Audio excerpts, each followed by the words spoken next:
దేవుని తోడు మనతో ఉంటే ఏం జరుగుతుంది? పాపంలో పడవేయుటకు శోధన వచ్చినప్పుడు ఎలా స్పందించాలి? అయితే ఈ ప్రశ్నలకు యోసేపు జీవితంలో జవాబు ఉంది. ఈరోజు మనం ఆదికాండం 39వ అధ్యాయాన్ని ఆసక్తికరంగా గ్రహించుదాం.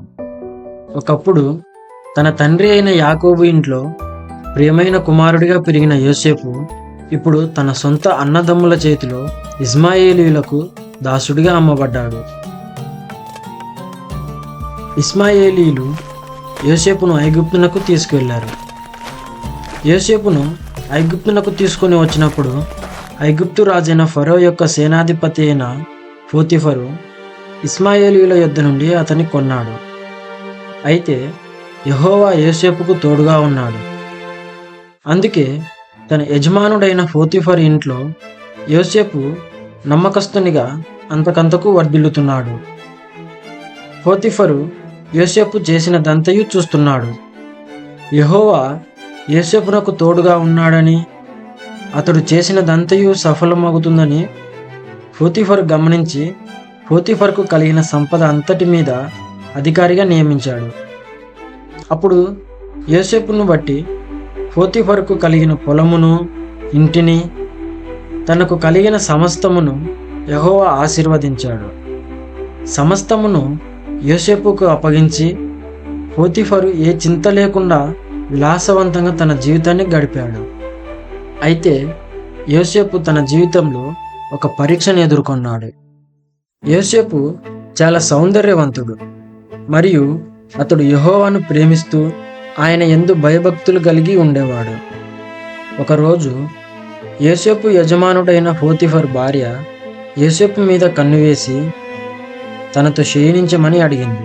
అయితే యోసేపు ఆమె చెప్పిన మాటను ఒప్పక, నా యజమానుడు తనకు కలిగినదంతయు నా చేతికి అప్పగించాడు కదా, నా యజమానునికి తన ఇంట్లో ఏమి ఉన్నదో కూడా తనకు తెలియదు, అంతగా నన్ను నమ్మాడు. ఈ ఇంటిలో నాకంటే పైవాడుగా కూడా ఎవరునూ లేరు. నీవు నా యజమానుని భార్యవైనందున నిన్ను తప్ప ఈ ఇంటిలో సమస్తమును నాకు అప్పగించాడు. కాబట్టి ఇంత ఘోరమైన దుష్కార్యము చేసి నా దేవునికి విరోధముగా పాపమును నేనెట్లు చేసేదను? ఇలా యోసేపు పోతిఫర్ భార్యతో చెప్పి అక్కడ నుండి వెళ్ళిపోయాను. అయితే దినదినము ఆమె యోసేపును తనతో శయనించుటకై తన మాటలతో బలవంతం చేసింది. కానీ యోసేపు ఆమెతో శయనించుటకైనను ఆమెతో నుండుటకైనను యోసేపు ఆమె మాటలను వినలేదు.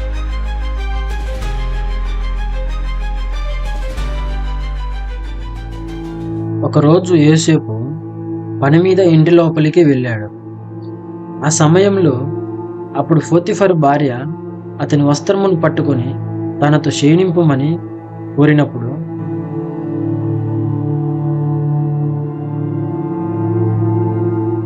యోసేపు తన వస్త్రమును ఆమె చేతులు విడిచిపెట్టి తప్పించుకుని పారిపోయాడు.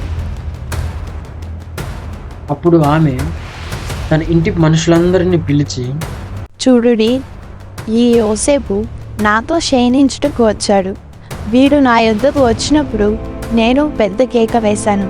అప్పుడు వాడు నా దగ్గర తన వస్త్రమును విడిచిపెట్టి తప్పించుకొని బయటికి పారిపోయాడు. ఇలాగున ఆమె తన ఇంటి వారితో చెప్పింది. ఆమె యజమానుడైన పోతిఫర్ వచ్చే వరకు ఆమె ఆ వస్త్రాన్ని పట్టుకొని పోతిఫర్ వచ్చినప్పుడు ఆమె తన భర్తతో, ఈ యోసేపు నాతో శయనించుటకు వచ్చాడు. వీడు నా యొద్దకు వచ్చినప్పుడు నేను పెద్ద కేక వేశాను. అప్పుడు వాడు నా దగ్గర తన వస్త్రమును విడిచిపెట్టి తప్పించుకొని బయటికి పారిపోయాడు. తన భార్య తనకు చెప్పిన మాటలు పోతిఫర్ విని యోసేపును పట్టుకొని రాజు ఖైదీలు బంధింపబడే చెరసాలలో అతని వేశారు. యెహోవా యోసేపునకు తోడయుండి అతని యందు కనికరపడి అతని మీద ఆ చెరసాలలో అధిపతికి కటాక్షము కలుగునట్లు దేవుడు చేశాడు. ఆ చెరసాల అధిపతి చెరసాలలో ఉన్న వారందరినీ యోసేపుకు అప్పగించాడు. చెరసాలలో కూడా యెహోవా యోసేపునకు తోడుగా ఉన్నాడు. యోసేపు చేసే ప్రతి పనిని యెహోవా సఫలం చేశాడు.